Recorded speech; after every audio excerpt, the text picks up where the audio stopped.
Prezados amiguitos, falar um pouquinho sobre esse excelente quadrinho, Esquadrão Supremo, que eu já li, né?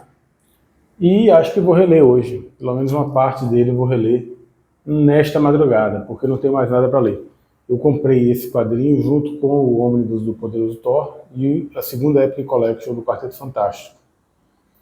Já li os três, não tenho mais dinheiro para comprar novos quadrinhos, não tenho mais nada novo em casa, só me resta reler, né? Mas o farei com bastante prazer, porque eu gostei demais desse quadrinho.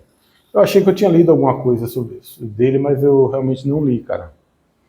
Eu devo ter lido algo, talvez na internet, ou algo do Esquadrão Suicida, né, ou algo mais recente, e me confundi, né? Isso aqui eu nunca tinha lido, não.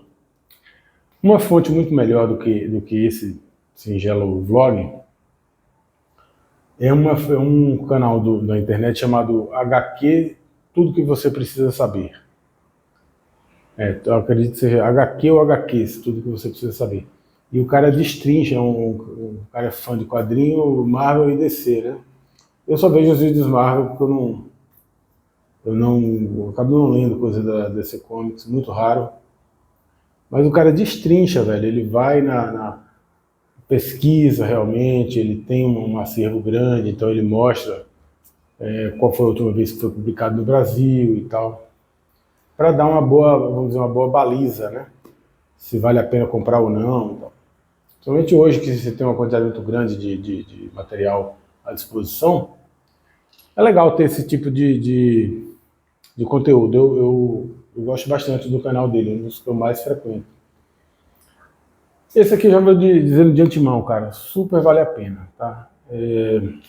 Da outra vez que eu mostrei só o quadrinho, eu tinha dito que, na verdade está aqui também nas descrições, né?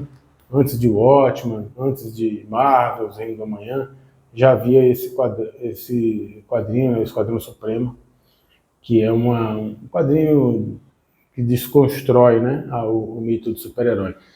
E ele foi o primeiro a fazer isso, assim, pelo menos na grande editora, né, como a Marvel, né?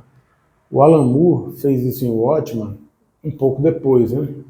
Isso ele fez primeiro, o Mark Gruenwald, a quem eu tenho uma consideração muito grande. Eu gosto bastante sempre gostei do trabalho dele. E fico feliz dele ter sido o precursor. Na verdade, se a gente for pensar, já teve coisas mais ou menos parecidas com isso, mas não, acho que em quadrinho. Tem um livro que acho que nunca foi publicado no Brasil. Tá aí uma boa, hein, cara, uma editora dessas jovens e modernas, publicar o Super Folks, super pessoas, né? Pessoas super, seria talvez a tradução. Que foi feito, é um livro, né? Um livro meio sátira, meio paródia, que já tinha essa ideia de desconstruir o super-herói, né? Inclusive aquele cara acho que é do Homem-Animal, né? Esqueci o nome dele. Ele acusa, entre aspas, o Alan Moore de ter pego essas ideias, né, para fazer Miracle Man, para fazer Watchmen, sobretudo para o Watchmen e para Miracle Man, né? Mas também o que aconteceu com o Homem de Amanhã, né, o Homem de Aço. Tem muitas ideias, né? Eu não li o livro, infelizmente, né? Eu vou até procurar se tem na internet para comprar, né? Mesmo que não esteja em português, vou lendo aos poucos. E a ideia era essa, ele brinca com o super-homem, né? Com o conceito do homem de aço, brinca com a família Marvel, né? Uma coisa meio debochada, assim, a impressão que dá para quem leu as críticas, né, os reviews sobre esse tal de Super Folks. Eu tenho muita curiosidade. Duas coisas que eu queria muito ver no Brasil, nunca tiveram a capacidade de publicar. Eu queria muito esse Super Folks, né, porque o nome dele, velho, escocês lá que odeia o Alan Moore, que é meio brigado com o Alan Moore. Eu queria falar Alan Grant, não, o Grant Morrison. Grant Morrison, que acho que nos anos 90 insinuou que o trabalho de Alan Moore era muito calcado, muito inspirado nesse tal de Super Folks aí, Robert Meyer, o nome do autor. E anos depois ele foi publicado mesmo, foi republicado o livro e tal. Então eu queria muito ver esse livro, e eu queria muito ver o livro que originou o filme Uma Cilada para Roger Rabbit. Porra, eu queria demais, cara, que é Who Framed Roger Rabbit, né? Quem armou, né? Quem armou o Arapuca, né, para o Roger Rabbit, que é bem diferente do gibi. Do gibi não, do filme, porque o filme, a beleza do filme é essa, que eles adaptaram tão bem, né, como filmes dos anos 30, com quadrinhos, desenhos animados dos anos 30 e tal. No livro é sobre tiras clássicas e tal. Eu queria muito que fosse publicado isso no Brasil, né? Mas não foi. E esse lance do Super Focus também acredito que não vai ser publicado, pelo menos não tem nenhuma previsão. Mas o tal do Grant Morrison ousou insinuar que Alan Moore está roubando suas ideias desse material, né? O que é uma blasfêmia completa e terrível. Para quem não sabe, Alan Moore é um amigo muito, muito querido, né? Pouca gente sabe disso. Mas ele é muito querido, um amigo do peito do Neil Gaiman, né? No caso, ele nem sabe que eu existo. Infelizmente, para ele nem sabe que eu existo. Mas eu gosto demais do Alan Moore e fico feliz do Grunwald. Provavelmente isso já foi estabelecido, tá? Ele tem entrevistas onde o Alan Moore deixa claro, acho que ele nunca negou, né? Que ele leu o Super Folks, mas não foi a influência majoritária para criar o Watchmen, nem trabalhar em Miracle Man, nem nada disso. É que realmente tem semelhanças grandes. Pelo que a gente lê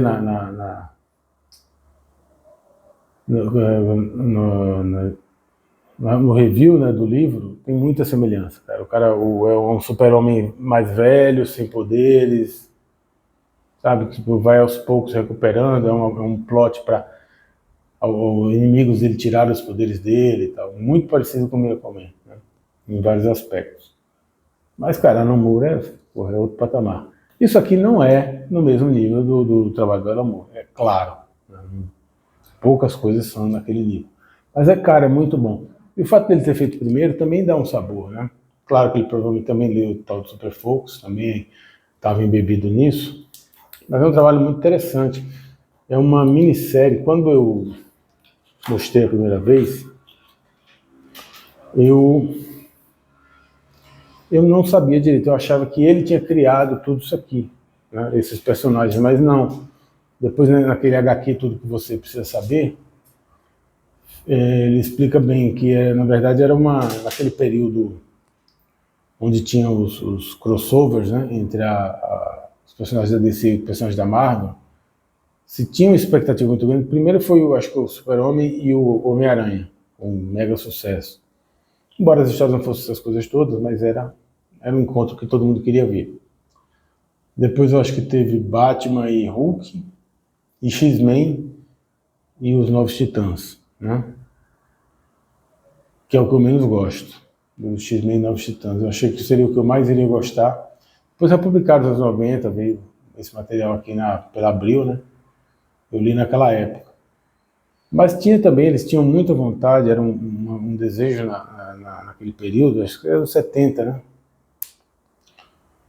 Era um desejo muito grande de publicar os Vingadores versus a Liga da Justiça.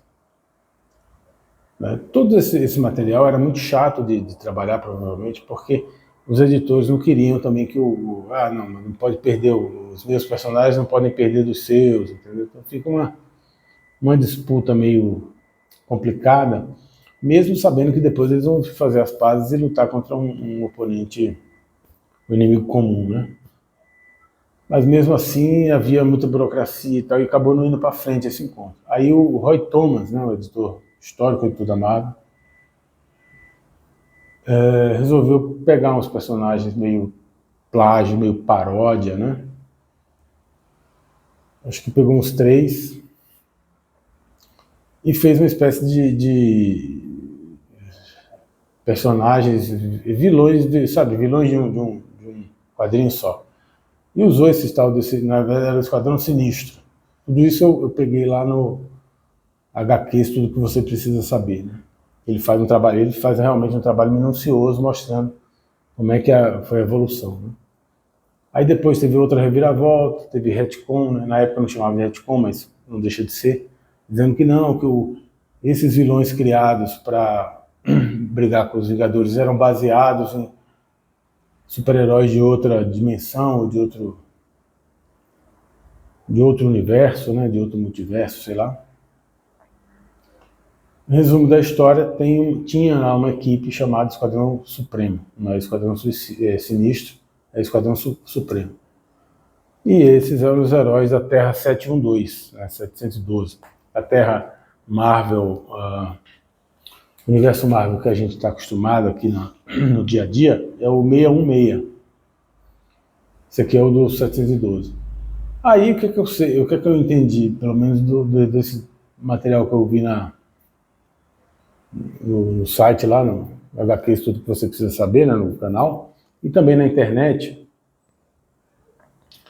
que o Mark Gruenwald reaproveitou esses personagens para fazer essa minissérie. Isso é uma minissérie em 12 capítulos, tá? E ele dá uma breve contextualização que na hora que você começa a ler, eu me senti meio perdidão, sabe? Falei, rapaz, será que é uma coisa que você tinha que ter um conhecimento prévio e tal? Mas não. Depois, rapidamente, a gente já embala na aventura e não tem essa necessidade. Né? Eles dão uma recapitulada de que pelas histórias lá que eu vi no HQ, tudo que você precisa saber, esses personagens eles já tinham várias vezes acontecido de encontrar com os Vingadores, de terem suas mentes capturadas, né, terem seus desejos, suas vontades escravizados, né, por alienígenas e coisas do tipo. E aqui ele já começa assim. Eu não sei se teve a história mostrando isso ou se o Gruenwald, como ele já sabia que isso acontecia de certa maneira corriqueira com o Esquadrão Supremo, ele meio que já partiu desse ponto, né? Então ele já começa como um mundo, não chega a estar apocalíptico, é um mundo, é uma distopia, né? O mundo está meio bagunçado, está meio sem governo, está meio à deriva, por culpa do próprio Esquadrão Supremo. O Esquadrão Supremo, um dos integrantes, que seria o Batman, né? Eu não lembro o nome desses bichos aqui, eles são tão genéricos, cara. Você só lembra o nome do principal mesmo, do Hyperion, né? Os outros eu acabo não lembrando. Mas esse que seria o Batman, ele é um bilionário, etc, né? Um cara muito rico, mas não tem poderes. E ele se torna o presidente dos Estados Unidos. E aí a sua mente também é escravizada por uma entidade alienígena e tal. Ele acaba declarando guerra no mundo deles lá, né? Estragando tudo, arrebentando tudo. E aí se junta a turma do Esquadrão Supremo e fala, pô, a gente pisou na bola e tal. O que a gente faz? Aí seria o equivalente à Mulher Maravilha, também que vem de uma espécie de mundo das Amazonas e tal. Ela sugere que deveria ser tipo uma utopia, né? O Esquadrão Supremo deveria tomar o poder por um ano, avisar a população, falar, nós estamos aí pegando o poder por um ano para resolver todos os problemas da humanidade. Fome, doença, guerra, pobreza, tudo. Em um ano se a gente não conseguir resolver tudo, a gente desiste e tal. Mas em um ano a gente vai entregar um outro planeta, uma outra sociedade global, né? E aí ele mexe com isso, ele discute autoritarismo, ele discute questões como, dentro de uma perspectiva de quadrinho dos 80, tá? Não chega no nível do Alan Moore, nem perto. Mas ele discute bastante coisa, né? Porque tem um ponto fundamental aqui nesse quadrinho, o direito ao livre-arbítrio, né? O direito individual de todos nós de escolhermos os nossos destinos, né? Além do autoritarismo político, tem também uma questão de forçar as mudanças genéticas na população, sobretudo nos bandidos, né? O gênio lá do Esquadrão Supremo, que é esse baixinho aqui, é o Tom Polegar, esse eu me lembro o nome, Tom Polegar, inventa uma máquina que tira a agressividade das pessoas, tira o arbítrio, a pessoa não tem mais condições físicas para cometer nenhum tipo de delito, né? O que você programar a máquina para moldar a mente do cara, ela molda e não tem erro, né? Então tá aqui o começo, né? Eles dizendo que vão, assim espero que todos se juntem a nós, dando início a uma nova era de confiança, amizade e unidade para todos na Terra, né? Eles tomam o poder, de certa forma, para fazer uma espécie de transformar o planeta todo numa espécie de utopia, né? Tiram todas as bombas atômicas, né? Tentam acabar com a fome, coisa e tal, com as doenças também, né? Tem uma corrente lá pesquisando a cura do câncer, né? A cura de todas as doenças, etc. Mas nem toda a galera que topa, então tem as rachaduras do grupo, né? Esse aqui é o maior barato, porque é um grupo, os inimigos, eles todos são, de vez em quando acontece de entrar um inimigo e tal, mas o inimigo é quase secundário. O grande problema é a tensão, né? O que o quadrinho trata é a tensão interna do grupo e a consciência de cada um, né?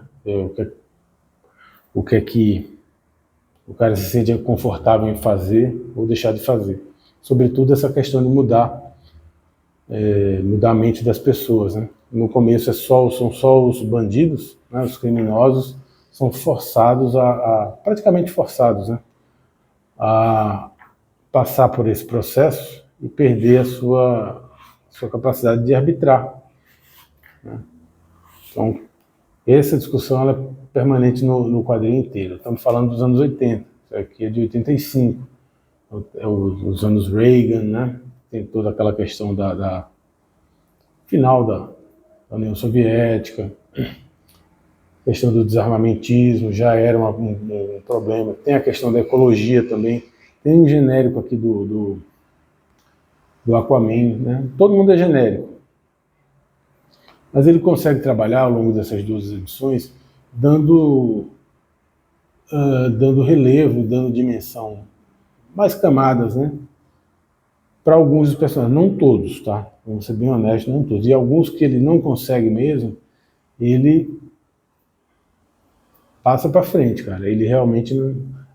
por exemplo, esse Aquaman, né, o genérico do Aquaman, que é o cara preocupado além das questões morais e éticas pertinentes aí a essa violência, né, essa invasão à mente dos criminosos. Ele também está preocupado com a natureza, com a ecologia, com o uso dos recursos naturais, né? Mas ele some, cara. Ele simplesmente, a partir de um determinado ponto, ele desiste e volta lá para o oceano e deixa o barco correr. Nesse sentido, eu acho que ele trabalhou com muitos personagens.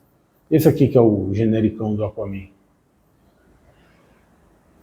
E aí ficou muito personagem. Talvez se ele tivesse reduzido um pouquinho mais, cara, ele conseguisse trabalhar até melhor, né?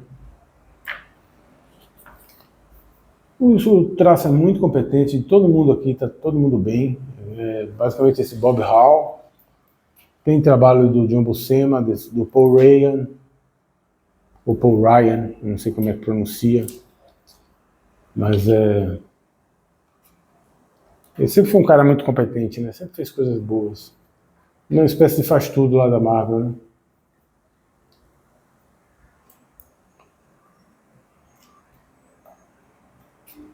E sempre, o Esquadrão ele sempre vota, tudo é em votação, mas é um negócio meio que também está implícito aí, que essa votação é meio, saca? É meio faz luta, porque em geral o pessoal vota com o Império, né? Vota com essa Mulher Maravilha genérica, vota com os chefões, né? Os cabeças da parada. Esse Império é um personagem bem interessante, cara. Eu achei que ele ia ser um pastiche total do Super-Homem, assim. Mas não, ele tem algumas características próprias que ficam bem interessantes, viu? Em algum momento é colocado que ele sempre também, nesse ponto, assim, é muito descarado como é que é, a semelhança, né, com a Liga da Justiça. Ele é um órfão que veio de um planeta distante, se considera um alienígena. Mas aí, em algum momento ele tem um relacionamento com a Mulher Maravilha genérica. Acho que é Zarda o nome dela. Deixa eu ver.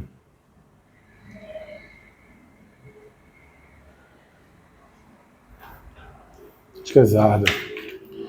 E aí ela fala que ele é um ser humano muito avançado, né? Extremamente avançado. Então talvez ele seja um cara do futuro, alguma coisa assim.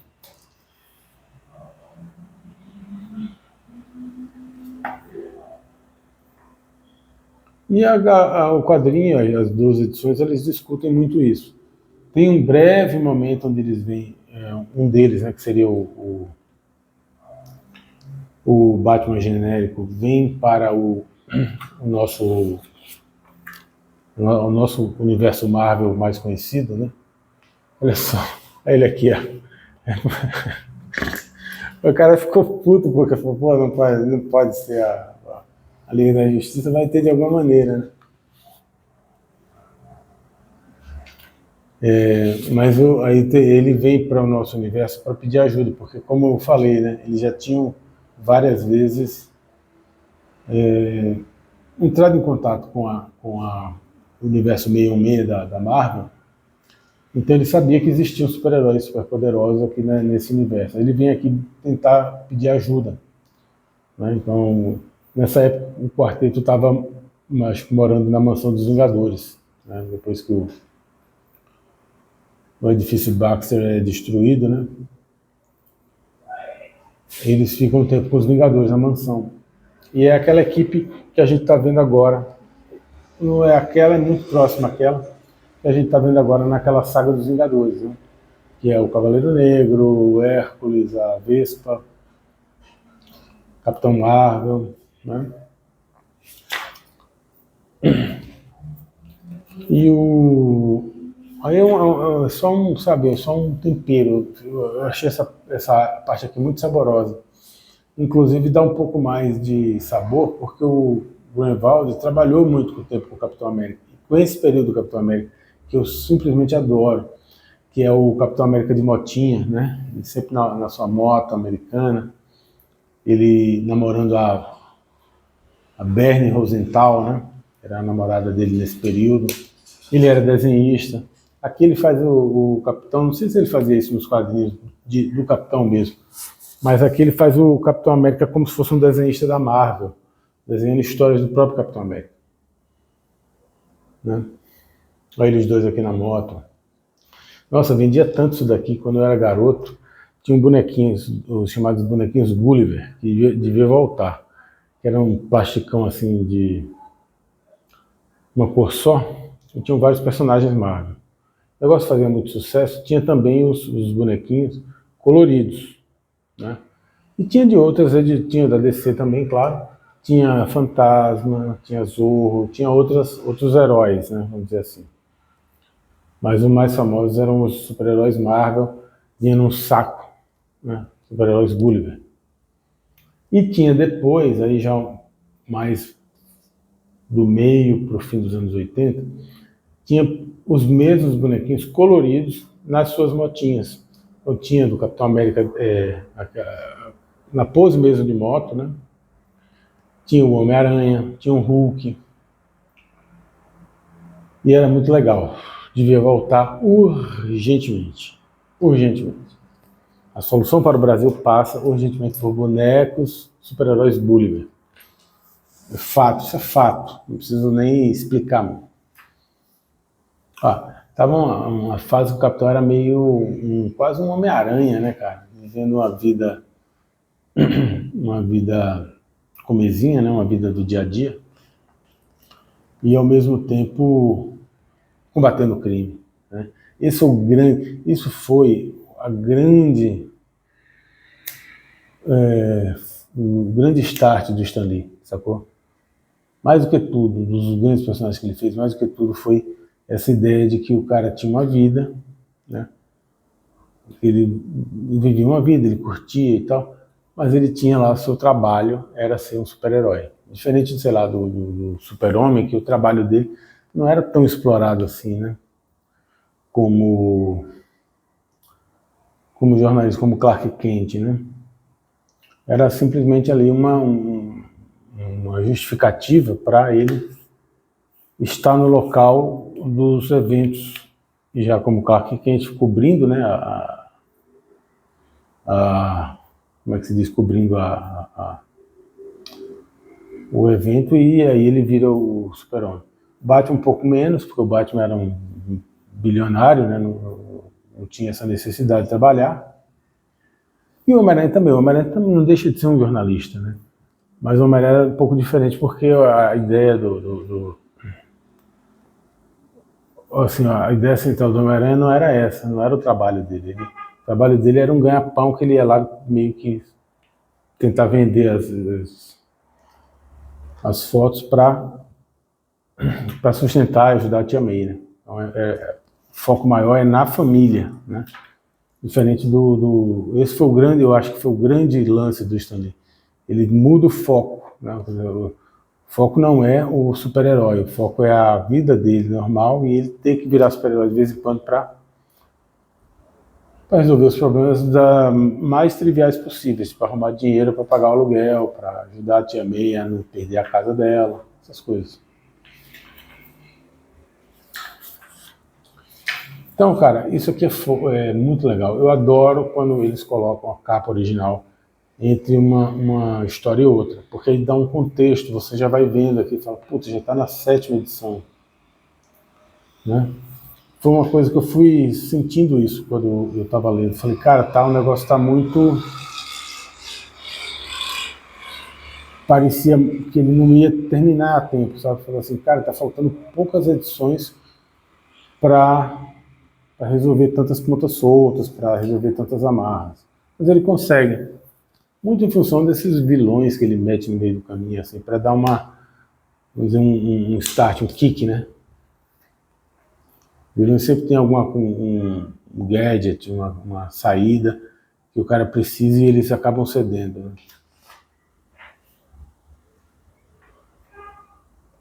Aí o capitão fica bem pouco tempo, eles não conseguem a ajuda dos heróis da Terra 616, eles vão ter que se virar sozinho mesmo. Essa parte aqui é muito legal, um dos vilões desses que ele vai colocando aos poucos. Por isso que eu falo, dá uma impressão, você fala, puta, entrou esse cara aqui, puta, isso vai longe, né? Mas ele consegue resolver rápido. Não chega a ser uma coisa apressada, tá? Mas ele consegue resolver rápido. Quem está desenhando aqui? Bob Hall.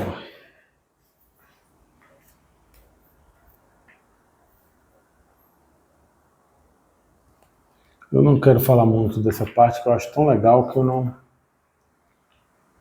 eu não tô afim de dar nenhum spoiler. Aqui é o Paul Ryan, que eu falei. O Paul Ryan sempre foi faz tudo na Marvel, né? Fez muita coisa, fez Hulk, fez tanta coisa. Fez Thor, né?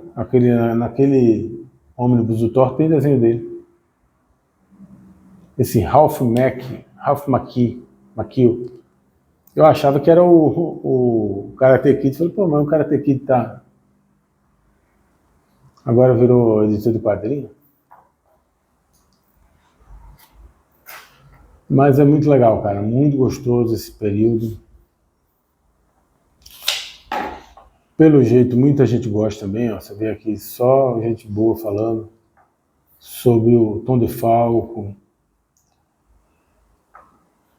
Olha aqui, as ideias de terras alternativas ou paralelas já existiam anualmente em uma outra editora. E os membros do esquadrão, bem, digamos que eles pareciam um pouco familiares demais. Isso é verdade, realmente. Pode ser que ele tenha bebido um pouco dessa fonte, né? Porque tinha a Liga da Justiça e a Sociedade da Justiça. Né? De vez em quando eles se encontravam. Né?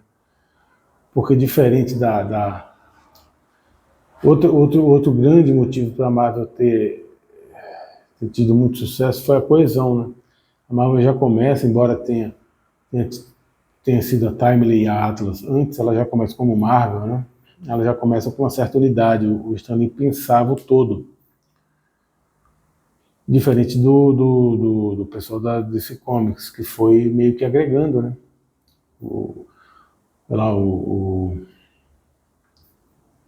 Super-Homem começa tudo, mas aí vem o Batman, aí eles colocam junto com o Batman. O Batman está numa cidade, o Super-Homem em outra cidade, mas de vez em quando se encontram. Aí eles pegam o Lanterna Verde, né? O Flash. A coisa vai sendo agregada aos poucos, de forma um pouco menos orgânica que a Marvel, né? E eles vão comprando personagens, né? Compraram o pessoal todo da Falsa, tinha o Capitão Marvel e tal. Me recuso a chamar o Capitão Marvel de Shazam. Me recuso. Podia ter um Shazamzinho aqui, hein? Não tem. É uma liga mais comedida. Esse Gavião Arqueiro genérico aqui, cara, é Águia, né? O nome dele. Águia Azul. Também é uma coisa que ele poderia ter trabalhado um pouco melhor, se tivesse mais tempo, talvez, é nos uniformes, né? Para ter uma coisa mais sofisticada, né? Esse Pério com óculos aqui ficou engraçado, né? A própria Zarda, né? É Zarda o nome dela, né? Peraí. Preciso reler, cara, porque você lê de uma paulada só, né? O próprio uniforme dela é muito simples, né? Podia estar mais bem trabalhado e tal. Mas no geral, cara, é uma delícia. Realmente é uma delícia. Ler esse material, saber que ele existe. Como eu falei, eu gosto muito dessa... Eu gosto muito desse conceito, né, da super-heróis, da discussão qual o papel do super-herói numa sociedade real, né? É uma discussão que está até hoje. Por exemplo, aquele Mark Millar. Diferente disso aqui, que tem uma ingenuidade, tem uma pegada ingênua, o cara fez antes do Alan Moore, mesmo que ele tivesse feito depois, não vai pelo mesmo caminho. Aí você pega alguns desses caras que estão fazendo hoje, por exemplo, o Millarverse, por exemplo, aquilo é pura, sabe, é chupinhado das coisas do Alan Moore, descarado, chega a ser, sabe, chega a ser enjoativo o negócio. Não precisa daquilo, cara. Cara, é tipo, sei lá, Estranhos do Paraíso e Loucas. Entendeu? Se você tem o original, para que você vai ler Estranhos do Paraíso, cara? Todo respeito. Com absolutamente todo respeito. Tem um monte de edição e muita gente gosta. Eu já li alguma coisa também. Acho legal, mas nem se compara, pô. Nem se compara.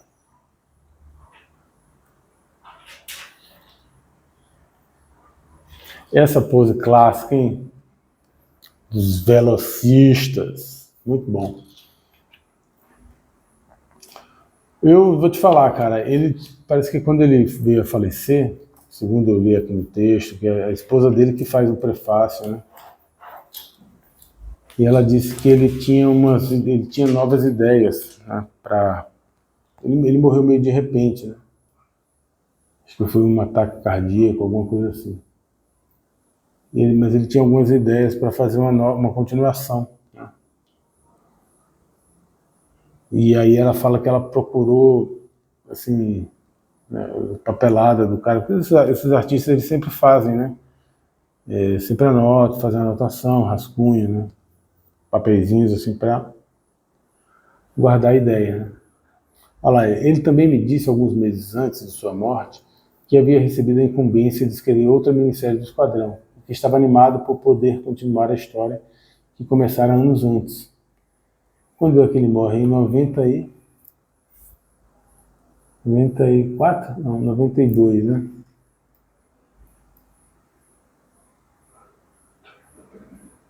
Ah, tá. Ela fala, embora eu tenha me tornado esposa de Mark Greenwald em outubro de 92, 6 anos após ele ter finalizado a série, limitada de 12 edições, sei muito bem que era uma das histórias que ele mais se orgulhava.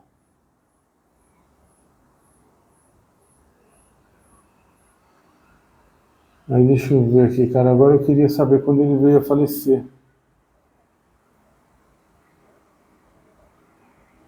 Não sei bem, mas o texto dela é de 97, né? E aí ela está dizendo que ele tinha uma ideia, né, para escrever uma segunda parte.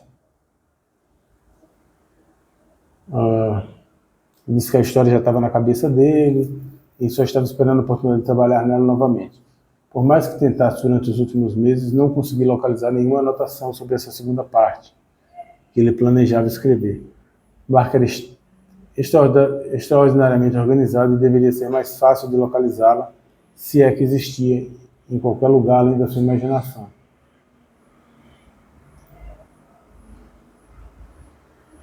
Então foi uma pena, né? A gente poderia ter tido mais histórias, porque realmente ela fica... esse encadernado ele te dá um gostinho de quero mais, né? Você quer realmente mais desse material, mais desse universo e, se possível, mais dessa relação entre a Terra 712 e a Terra 66. Uma das melhores partes é quando tem esse encontro, né? Que é um encontro, na verdade, só com esse Batman genérico, né? E o Capitão América, basicamente. Então, se tivesse mais gente, seria mais legal. Obviamente já teve outros trabalhos, né, já teve outros encontros, mas acredito, não sei se foi com o Grunwald escrevendo. Eu acho que é o seguinte, cara, eu teria lançado esse Esquadrão Supremo, aparentemente ele não vendeu tanto quanto a editora esperava, né? Ainda tem muito material, você acha fácil para vender na internet. Mas eu acho que eu poderia ter mais um desse aqui, com todo esse material que eu falei, que foi explicado, né, muito bem pelo HQ, tudo que você precisa saber, né, esse material pregresso do Roy Thomas e de outros autores, para a gente ter esse material também, e quem sabe, se fosse possível, uma coisa futura do Esquadrão Supremo, um material posterior a essa fase aqui. Ela termina com um tom esperançoso, né, vamos dizer assim. Então, poderia, vamos supor, finalizar isso nesse nível, nessa Terra 712, e essa turma ir para a nossa Terra. Algum problema cósmico grandioso que faça, sei lá, com que o Capitão América vá na Terra 712 pedir ajuda, né? Ia ser bem legal. Pelo menos eu gostaria muito de ler. Eu queria pelo menos o compilado do que tem do Esquadrão Supremo anterior a esse material aqui. Né? Tudo isso que já foi, até como Esquadrão Sinistro e coisa e tal, pegar todo esse material, colocar num encadernadinho, para fazer um parzinho, né? Pra gente ter meio que... Eu sei que agora, recentemente, teve algumas coisas do Esquadrão, mas aí, não sei, aí o sabor é outro, né? Muitos heróis aqui morrem também. É uma coisa que não era tão comum nesse período, né? Você perde o super-herói assim numa minissérie, não dá tempo dele voltar, de ressuscitar o cara, né? Então, fica aquele gosto de, putz, eu queria mais. É o gosto que fica, é um gosto de quero mais, assim. É um gosto bom porque você prova que o quadrinho te entregou muita coisa. Né? Você quer mais aquilo lá. Abraços.